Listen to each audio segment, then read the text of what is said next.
dans ce nouvel épisode de podcast. Je m'appelle Coraline et vous pouvez me retrouver sur les différents réseaux sociaux sous le pseudo de Maloreille.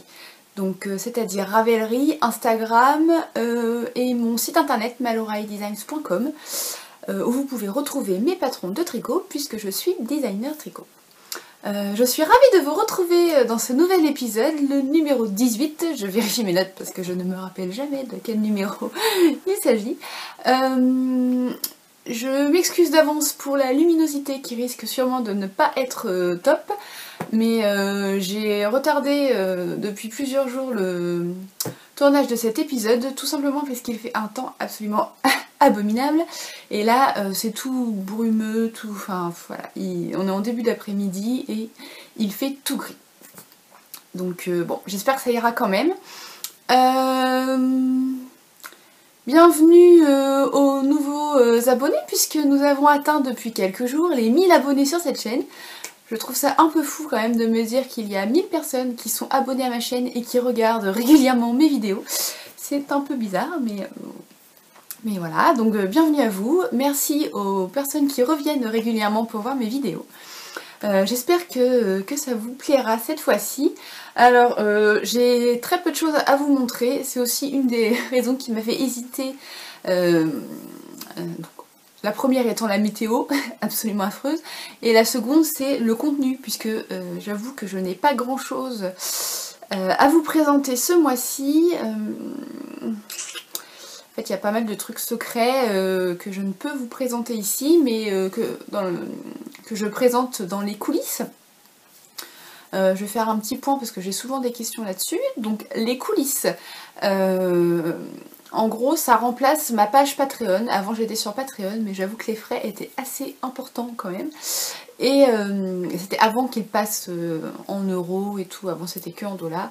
Et donc j'ai déménagé ma page Patreon sur mon site dans une partie coulisses. Donc en fait c'est beaucoup plus simple à gérer pour moi au quotidien. J'ai qu'une seule plateforme et c'est beaucoup mieux. Donc en gros j'ai recréé exactement la même chose que sur Patreon, à savoir 3 niveaux de soutien. Ça vous permet en fait de vous souscrivez à un abonnement qui est mensuel. Vous pouvez vous désabonner quand vous le souhaitez. Et en contrepartie, suivant le niveau que vous avez sélectionné, vous avez des photos, des articles en avant-première sur les projets qui vont sortir, sur les collaborations, sur mes idées, mes envies. Vous avez un patron offert pour les niveaux 5 et 10 euros. Il y a 3 niveaux, c'est 2, 5 et 10 euros. Et donc c'est un patron au choix, c'est pas spécialement le patron que je sors dans le mois. Vous choisissez un patron parmi tous ceux qui sont disponibles sur mon site. Et pour le niveau à 10 euros, je tourne en plus un vlog. Dans le mois en fait, je tourne un vlog. Vous pouvez suivre un peu mon quotidien. Donc c'est un vlog qui est exclusif aux coulisses. Ce n'est pas le même vlog que ceux que j'ai proposés récemment sur ma chaîne. Ce n'est pas le même contenu. Dans ces vlogs sur YouTube, vous ne voyez pas ce sur quoi je travaille qui est secret, ou les collaborations, etc. Ça c'est exclusif aux coulisses. Et donc voilà, donc votre soutien à travers les coulisses me permet d'avoir un revenu fixe, on va dire, puisque en fait mes revenus dépendent du patron, s'il fonctionne ou s'il ne fonctionne pas, le patron que je sors dans le mois. Et donc en fait le fait de souscrire un abonnement aux coulisses me permet d'avoir un revenu fixe et de faire évoluer mon entreprise, notamment récemment, grâce aux abonnés aux coulisses, j'ai pu investir dans des accessoires, enfin du matériel pour créer des accessoires tricot que j'ai proposé le mois dernier. Enfin la première collection que j'ai proposée le mois dernier. Donc, mais ça je vous en reparlerai un peu plus tard. Donc voilà la petite parenthèse coulisses, parce que c'est vrai que j'ai régulièrement des questions là-dessus, donc je me suis dit que ça pourrait être sympa de vous éclaircir un peu si vous ne connaissiez pas le principe. Bref, ce fut une introduction plutôt longue. On va commencer par ce que je porte. Donc aujourd'hui, je porte le pull Nemesia. J'ai pas assez de recul pour que vous voyez. Donc c'est un pull que j'ai sorti l'an dernier, que j'ai tricoté en Roma. Roma, vous allez voir la couleur horrible, mais bon. C'est de la Roma Yarn, je sais plus du tout les couleurs. C'est une laine un peu... Enfin, c'est une laine un peu rustique, hein, qui est parfaite pour le jacquard. Donc, j'ai utilisé... Ah, on voit mon t-shirt rose en dessous. J'ai utilisé un bleu marine et un... Je sais plus si c'était blanc ou si c'était naturel. J'ai un doute. C'était peut-être... Non, c'était du gris clair. C'était du gris clair. Et donc, en fait, c'est un pull à manches montées. Qui se tricote du haut vers le bas, et en fait au niveau de la poitrine on a un motif de jacquard qui se répète. En fait on reprend la partie qui est sur le dessus, ou enfin celle du dessous, on répète sur le bas et sur les manches. Donc ça c'est un motif, franchement si vous n'avez jamais fait de jacquard c'est idéal, il n'y a pas besoin de croiser les fils. Je vais m'approcher. Il n'y a pas besoin de croiser les fils, en fait. À aucun moment on croise les fils parce qu'on a toujours, par exemple, les grandes parties, là on a toujours une maille qui permet en fait de ne pas croiser le fil. Et enfin, c'est un motif très très facile et on voit facilement si on s'est trompé. Donc voilà, c'est un motif vraiment très très simple. Et après moi j'en ai rajouté sur le bas des manches et le bas du corps, mais c'est tout à fait optionnel. Si vous préférez juste une bande... Il n'y a pas de problème, ou si vous voulez faire pas sur le bas du corps mais sur le bas des manches, c'est possible aussi. Enfin, après vous faites comme vous voulez. Et donc c'est un pull à manches montées puisqu'on commence par le haut.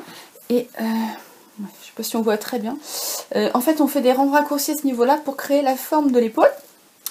Et on fait des diminutions après pour fitter la manche sur le bras. Et dans le dos, en fait c'est pareil que de haut. Je sais pas si vous avez vu grand chose, je ne tourne pas ma tête dans mon dos. Donc voilà, ça c'est le pull Nemesia. Donc il est disponible sur ma boutique et sur Ravelry. D'ailleurs, chose importante, je ne vous ai pas dit, tous les liens de ce dont je parle, en fait je vous mets en dessous de la vidéo un lien vers l'article de blog qui sera dédié à cet épisode de podcast. Et vous pourrez retrouver tous les liens, enfin les laines, les patrons, les liens pour vous abonner à la newsletter par exemple, pour vous abonner à ma liste de testeurs, pour me retrouver sur les réseaux sociaux, enfin bref, tous les liens sont en dessous. Voilà. Aparté terminé. Donc ça c'était le pull Nemesia, voilà, ok, ensuite, je vérifie mes notes. Partie tricot. On va parler des sorties patrons. Donc à l'heure où j'enregistre ce podcast, le patron n'est pas encore sorti. Mais il y a de fortes chances qu'à l'heure où vous voyez cet épisode, le patron soit déjà sorti. Donc il s'agit d'un modèle que j'ai réalisé en collaboration avec Marie de La Fée Ballot. Alors je vous en parle dans cet épisode, mais j'ai également tourné une petite vidéo. Alors moi j'ai décidé de faire ça maintenant. Chaque sortie de patron, je tourne une petite vidéo qui dure entre 5 et 10 minutes pour vous présenter spécifiquement ce modèle. J'ai commencé avec le modèle du mois dernier, le pull Watsonia, et en fait je trouve que c'est une... Enfin, à mon avis, je trouve que c'est une bonne idée. Dites-moi ce que vous en pensez. Est-ce que ça vous intéresse ce genre de vidéo juste sur la sortie patron, ou vous n'en avez rien à faire et vous préférez voir directement le patron dans le podcast? Dites-moi ce que vous en pensez. Mais du coup j'ai commencé à faire ça le mois dernier et j'ai tourné une petite vidéo que je mettrai en ligne le jour de la sortie du patron. Donc c'est une collaboration avec La Fée Ballot. J'ai utilisé sa base Softy Fingering, donc c'est 400 mètres au 100 grammes et c'est 85% mérino et 15% nylon. Et j'ai créé le pull Isop. Alors la couleur, non. La couleur, c'est pas fou. C'est pas tout à fait ça. Hein. Donc Isop, c'est un pull raglan qui se tricote du haut vers le bas. Donc en fait, si vous avez vu le pull qui est sorti le mois dernier, c'est un peu le même... c'est pas le même pull, mais c'est un peu le même esprit puisque c'est un pull aussi raglant avec une dentelle sur les manches. Contrairement au pull Watsonia du mois dernier, celui-ci est un peu plus... alors, j'ai pas envie de dire compliqué puisque c'est pas compliqué, on va dire un peu plus technique dans le sens où la dentelle n'est pas adaptée aux débutants, elle est plutôt adaptée aux personnes qui ont déjà fait de la dentelle. Donc c'est un pull qui se commence du haut vers le bas. Donc j'ai repris la même construction au niveau de l'encolure parce que j'avoue que j'aime vraiment cette encolure. Donc j'ai repris la même construction. Donc par contre celui-ci est en fingering et l'autre était en déca. Donc on tricote en aller-retour dans un premier temps.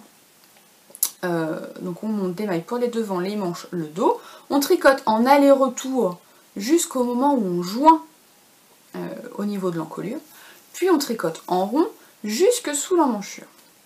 Donc pour ce modèle, nous avons, je vois pas ce que je vous montre, des raglans, donc un petit motif sur les raglans, motif que l'on retrouve en fait tout simplement dans la dentelle. Là, à ce niveau-là, on a 3 petits motifs dans la dentelle. Et donc en fait j'ai repris ces petits motifs pour les intégrer sur les lignes de raglan. Donc on a sur les 4 bandes de raglan, je ne vois rien, et dans le dos exactement la même chose. Le dos est entièrement en jersey, le devant est entièrement en jersey.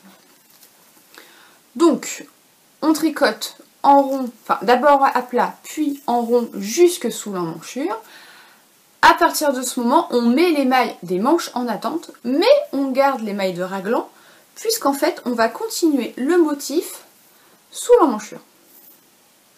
Donc suivant les tailles, on a plus ou moins de mailles entre ces motifs.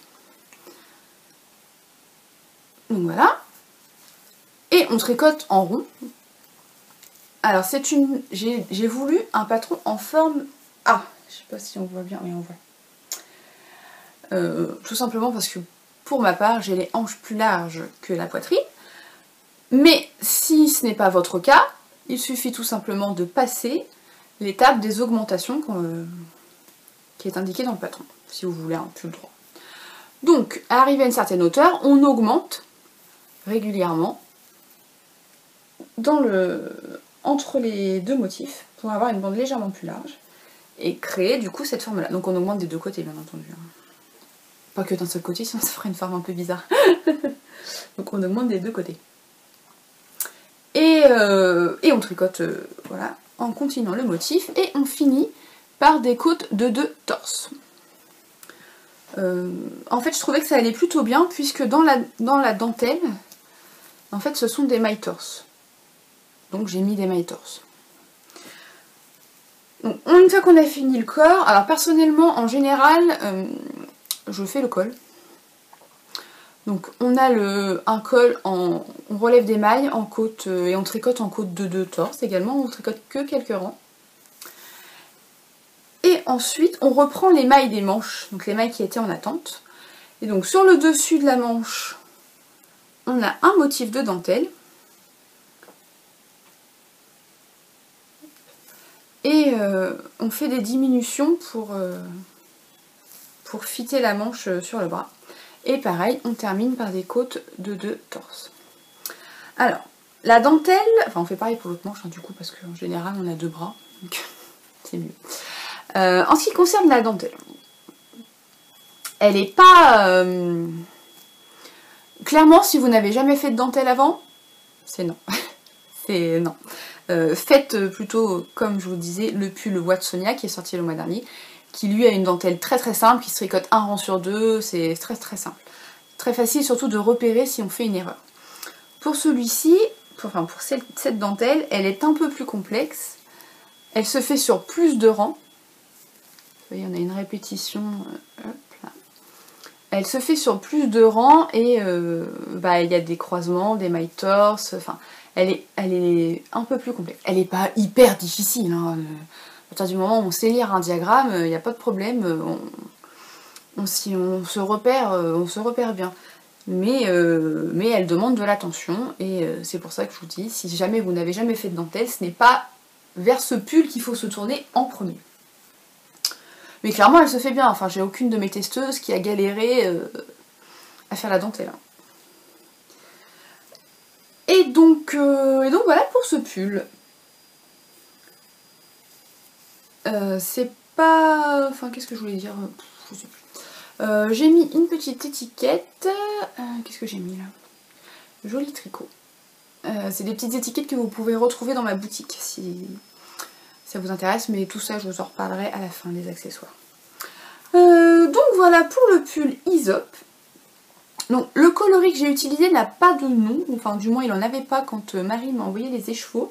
C'est un coloris qu'elle a créé spécialement pour moi. Je ne sais pas s'il sera disponible celui-ci dans la boutique, mais je sais que Marie fait une mise à jour pour la sortie du patron. C'est un fil que j'ai beaucoup aimé le tricoter. Alors il est assez fin par contre. J'avais un échantillon je crois de 28 mailles.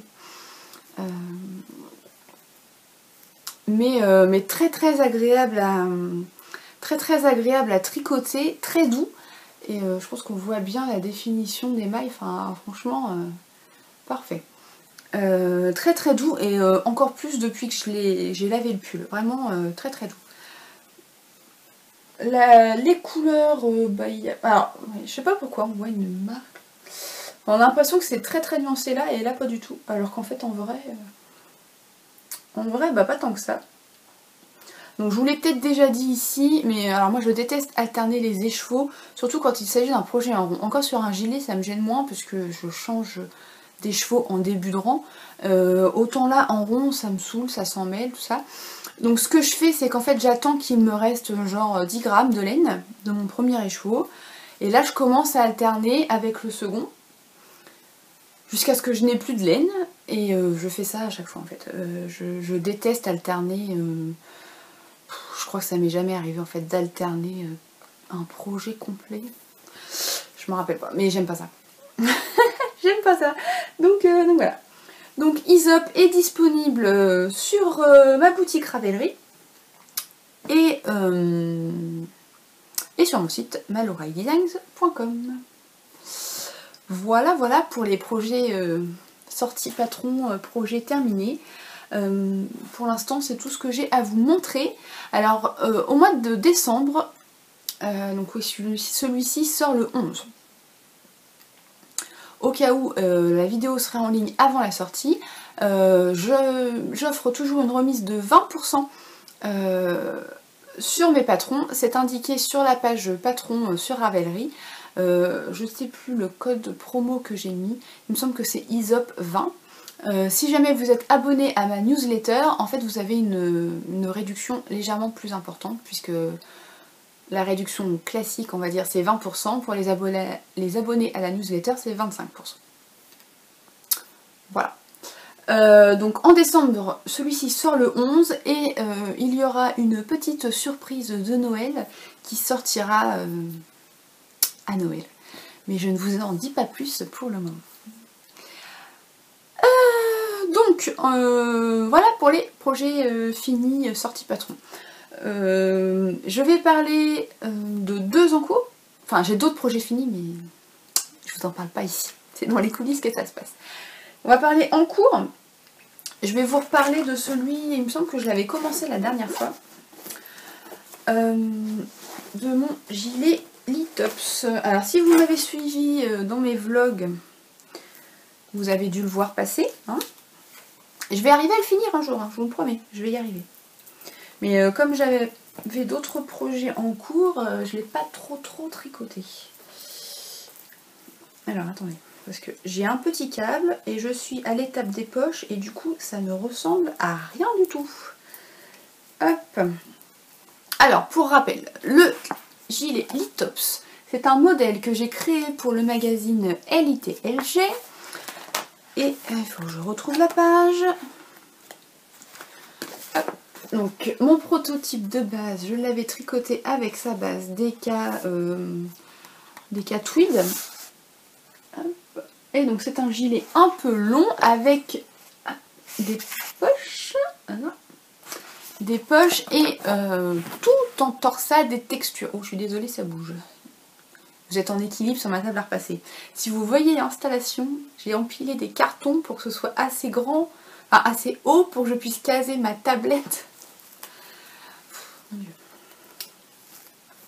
Donc je ne sais plus du tout où j'en étais la dernière fois. Donc là, j'ai bien avancé le corps comme je vous le disais, puisque j'en suis aux poches. On va pas voir.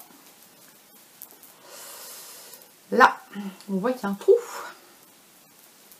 J'en suis aux poches.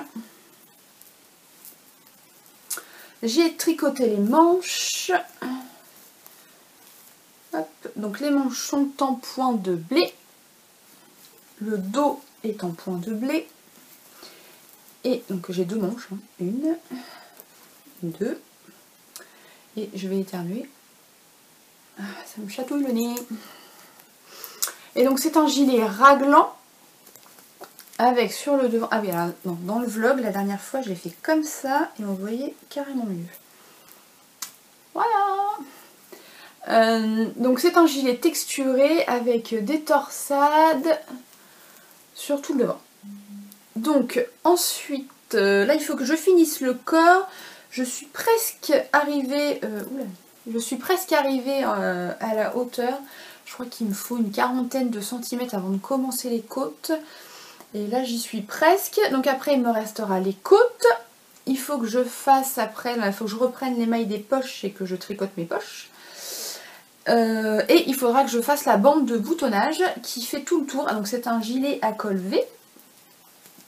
J'ai mis mon petit marqueur là pour marquer la fin des boutonnières. Et donc il faudra que je relève les mailles sur tout le tour du gilet pour faire la bande de boutonnage. J'ai mon portable qui vibre, j'espère que vous n'entendez pas.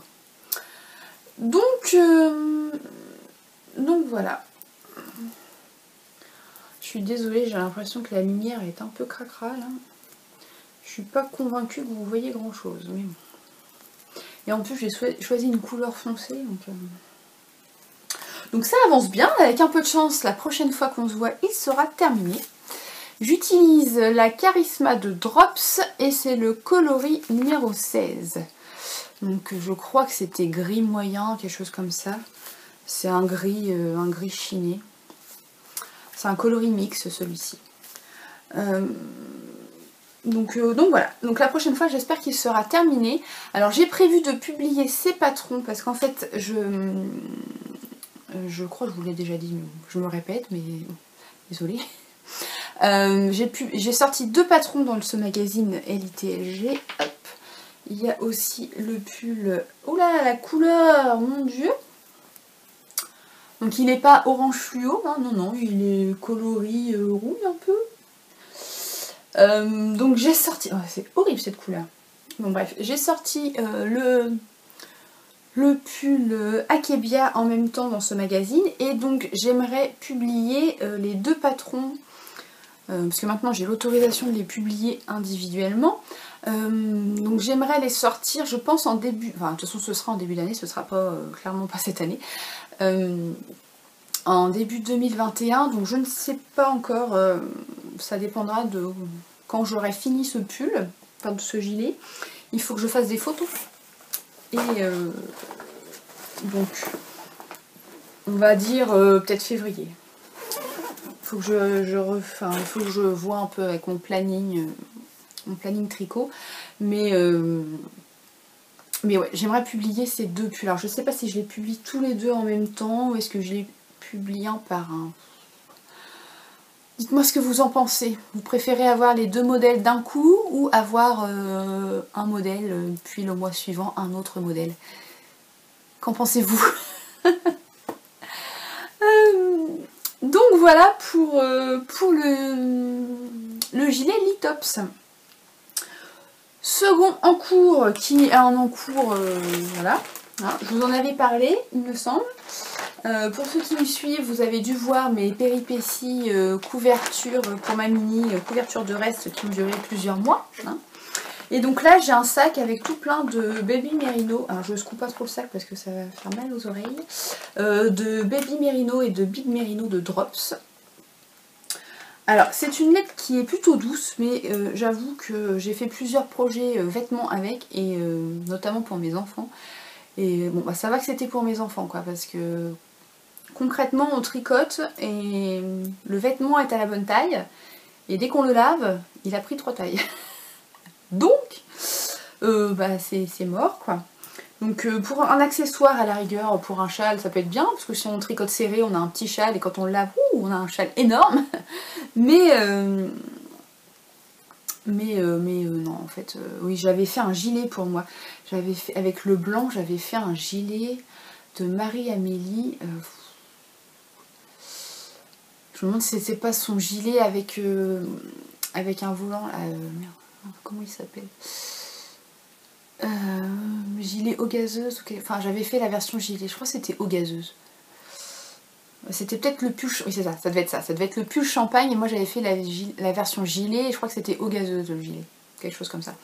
Et je l'avais fait en blanc et en fait bon, bah, je l'ai mis une fois et il était tout gros. Enfin non, ça à l'époque.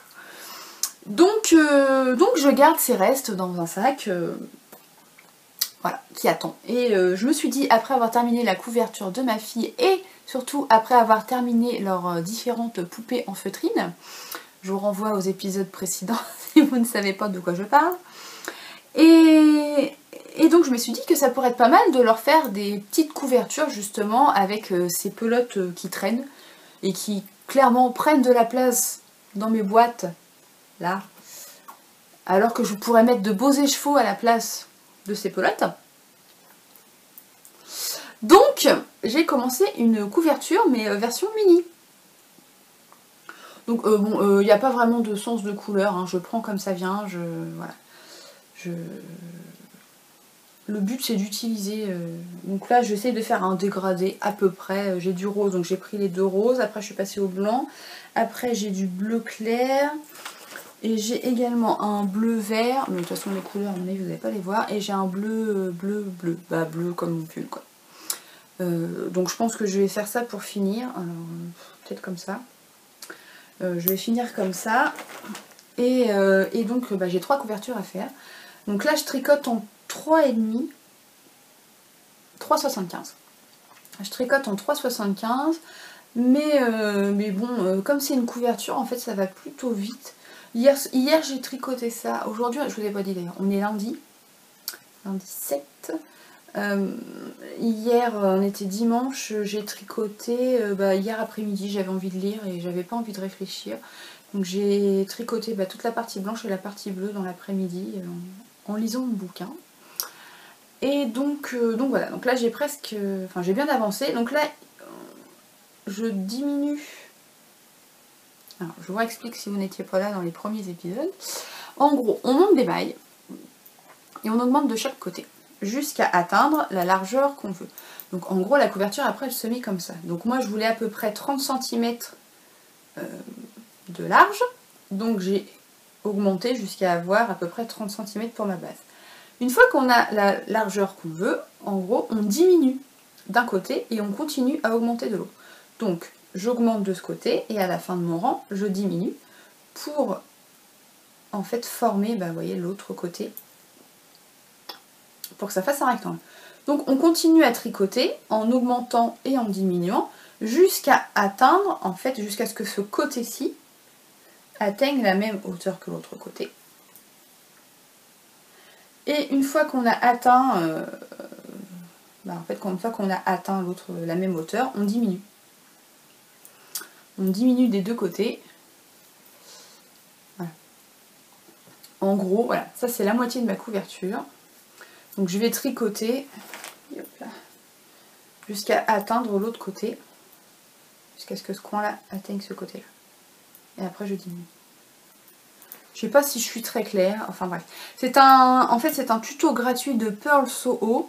Donc j'avais utilisé, à la base c'est une couverture, enfin voilà, c'est un patron qu'ils ont créé pour utiliser leur laine. C'est une couverture de taille adulte, puisque celle que j'ai fait pour ma fille recouvre son lit une personne. Voilà, ça recouvre bien son lit une personne. Donc là j'adapte pour faire le même principe mais en version mini. Donc voilà ce que ça donne pour le moment. Il y a encore un peu de boulot, mais bon voilà, je me mets pas la pression, c'est une couverture. Donc je tricote ça quand j'ai pas envie de tricoter, et puis les 2 autres seront faites quand elles seront faites. Alors j'ai aussi des restes de Big Merino. Je suis désolée. de Big Merino. Et donc là, ça se tricote en plus gros. C'est là. Ouais, ils disent 4 mm. Donc je pense que je peux la tricoter même en 4 mm. Donc là, ça ira plus vite. Donc voilà pour les encours. Enfin, les encours que je peux vous présenter. Qu'est-ce que j'ai d'autre à vous présenter? Je n'ai pas fait d'achat. Du moins, j'en ai pas le souvenir. Enfin, pas d'achat laineux, du moins. Je n'en ai pas le souvenir. Non. Non, non. J'ai pas fait de couture. Enfin, j'ai pas fait de couture. On s'entend. On va dire que je n'ai pas cousu de vêtements. Tout simplement parce que je vous avais parlé depuis un moment, je voulais me faire un pantalon de la Maison Victor, mais j'attendais, puisque le Père Noël cette année a décidé de m'offrir une surjeteuse, qui est présentement juste à côté de moi, dans son carton, et qui attend le 24 décembre, au soir, enfin à minuit, donc 25, que j'ai le droit de l'ouvrir. Donc pour le moment, je vais attendre, tout simplement, de pouvoir ouvrir mon carton de surjeteuse, pour pouvoir l'utiliser et avoir de jolies finitions dans mon pantalon, plutôt que de coudre et après de regretter en fait de ne pas avoir patienté quelques jours. Voilà, ça fait plusieurs mois, mais bref. Et puis à vrai dire, je n'ai pas eu tant le temps que ça de coudre, tout simplement puisque je vous en ai parlé plusieurs fois rapidement, j'ai décidé de diversifier mon activité autour du tricot, et je vous ai donc proposé fin novembre ma première collection d'accessoires de tricot. Donc je vous avais tourné une petite vidéo spécifique pour vous présenter les produits qui allaient être disponibles dans la boutique, et je suis plus que ravie parce que malgré le stress, mais vous n'imaginez pas le stress que ça a été de vous proposer ça, ça a l'air de vous avoir énormément plu puisque j'ai eu beaucoup de commandes. Quasiment tout ce que j'ai fait en fait. Alors j'avais pas prévu non plus un stock démentiel. On s'entend, c'était la première vente, j'allais pas non plus vous proposer un stock de 100 pièces de chaque article, mais le petit stock que j'avais s'est bien écoulé. Et donc merci pour vos commandes, merci pour vos partages, vos petits cœurs et tout. Ça m'a fait énormément plaisir, j'étais très stressée de vous proposer ça, beaucoup plus que de vous proposer un patron, c'est marrant quand même. Alors est-ce que c'est parce que ça fait plusieurs années maintenant que je propose des patrons et du coup ça me stresse un peu moins? C'est possible. Mais voilà, donc je poursuis du coup dans cette voie d'accessoires tricot, donc il y aura toujours des patrons, hein. On va dire que ce sera un complément sur mon site en fait pour diversifier. Donc là récemment j'ai aussi mis des cartes cadeaux sur mon site, si vous voulez aller jeter un coup d'œil, je vous mettrai les liens en dessous. Pour Noël je me suis dit que ça pourrait être une bonne idée, c'est vrai qu'il y a beaucoup de... En fait sur n'importe quel site on peut acheter des cartes cadeaux, que ce soit les sites de laine, les sites de vêtements, et donc c'est vrai que ça peut être un cadeau qui peut faire plaisir sans nécessairement prendre le risque d'acheter quelque chose qui ne plaira pas à la personne. Et c'est vrai que dans le monde du tricot c'est un peu compliqué quand on n'y connaît rien, d'acheter des pelotes de laine ou d'acheter des patrons. Quand on s'y connaît pas, c'est pas facile. Et d'offrir une carte cadeau, ça permet à la personne qui offre de ne pas se tromper, puisqu'au final la personne qui la reçoit décide de choisir les produits qui l'intéressent. Donc pour ma part j'ai décidé de mettre en place les cartes cadeaux, je les ai mises en place juste après la vente, donc tout début décembre. Et donc en fait vous avez plusieurs montants disponibles, vous pouvez... alors je sais plus, je crois que j'ai commencé à 5 € jusqu'à 150 €, enfin après vous choisissez le montant que vous voulez. Vous pouvez mettre un petit message personnalisé sur la carte et rentrer l'adresse mail de la personne à qui elle est destinée, et la personne recevra sa carte cadeau directement dans sa boîte mail. Et donc cette carte est valable 1 an, ce qui vous permet en fait, ce qui permettra à la personne justement de choisir que ce soit des patrons ou des accessoires tricot, comme elle désire. Donc j'ai un peu tout étalé là. Il me reste encore quelques petites choses sur la boutique. Je vais vous en présenter quelques-unes si jamais vous n'avez pas vu la petite vidéo ou si vous n'avez pas été faire un tour sur la boutique. J'ai notamment des lots d'anneaux marqueurs. Alors tous les anneaux marqueurs individuels sont partis. Mais il me reste notamment quelques petits lots d'anneaux marqueurs de Noël. Donc je ne vais pas tous vous les montrer, il me reste 3 ou 4 je crois. Donc c'est des petits lots avec des petites breloques. En fait je crois qu'on voyait mieux comme ça. Et donc vous avez des anneaux marqueurs, un Progress Keeper et le tout vient sur une épingle. Donc en fait elle est assez grande pour que vous puissiez, donc soit quand on a un châle ou quand on a un gilet qui reste ouvert, vous pouvez vous en servir, ou après vous pouvez accrocher tout un tas d'anneaux marqueurs dessus et faire votre petite collection d'anneaux marqueurs sur l'épingle. Donc il y a la version Noël, il y a la version avec des petits moutons. Donc là il y a des petits moutons et des étoiles. Et l'étoile est coincée dans l'anneau. Bon, on va faire avec celle-là. Et donc pareil, vous avez des... Donc là il y a 3 moutons, 3 étoiles et vous avez un petit Progress Keeper mouton. Et il y a la même chose, donc c'est Black and Gold. Hop là. Donc là c'est pareil, vous avez... donc là c'est des déclinaisons noires et dorées. Donc là il y en a plusieurs, je crois. Hop. Si je vous le mets dans le bon sens, c'est mieux. Non, bah non, en fait il était dans le bon sens, c'est moi qui suis pas dans le bon sens. Oh là. Ça se voit que j'ai pas l'habitude de montrer. Hein. Voilà, donc bon, je vous laisse aller voir sur le site si vous voulez. Il y a également des petites étiquettes, donc comme j'ai mis hop là, dans mon pull. Donc il y a Joli Tricot, il y a Mohair Addict et Tricot fait main. Donc c'est des petites étiquettes qui sont vendues à l'unité. Et au niveau des petits accessoires, c'est tout ce qu'il y a. Après, j'ai également proposé des petits paniers. Donc ceux-là ne sont pas encore en boutique, tout simplement parce que je suis en train de faire la nouvelle collection. Il reste celui-ci en boutique. Donc ça, c'est une taille S. Et là, c'est une taille M. Et là, c'est une taille L. Voilà.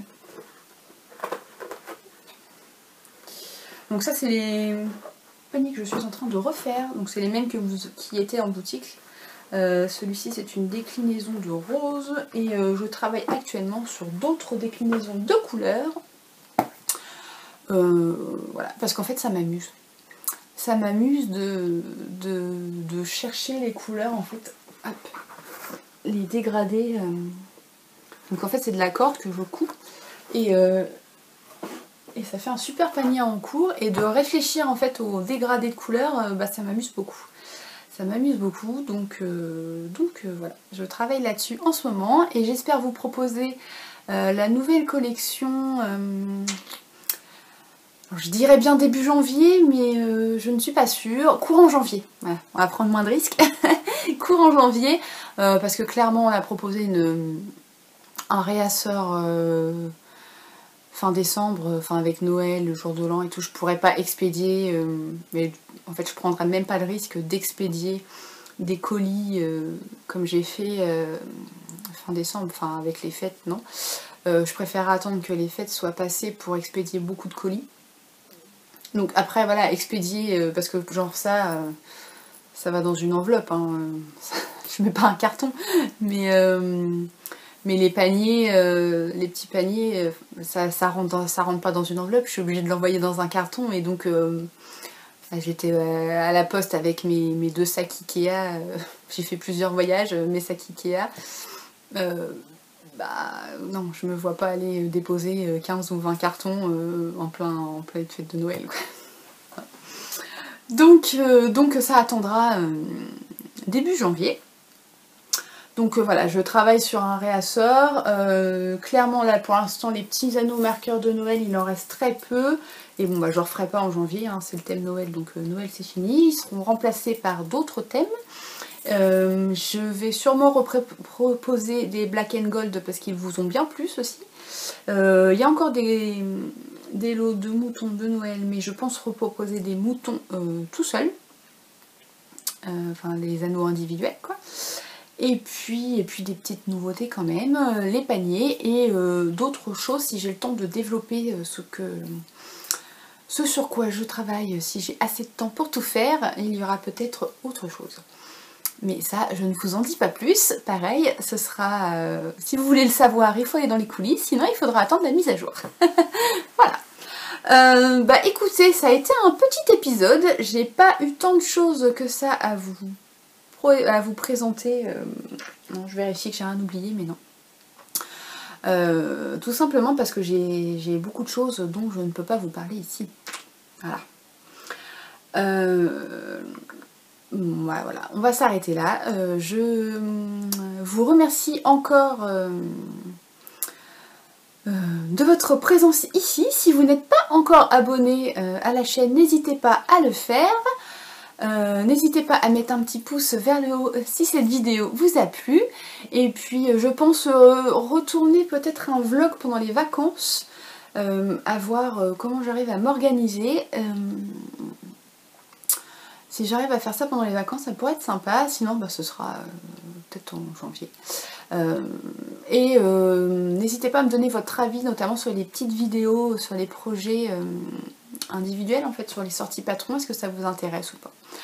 Voilà, écoutez, si on ne se revoit pas d'ici là, je vous souhaite une très bonne fin d'année, de passer de bonnes fêtes, que vous soyez accompagnés ou non.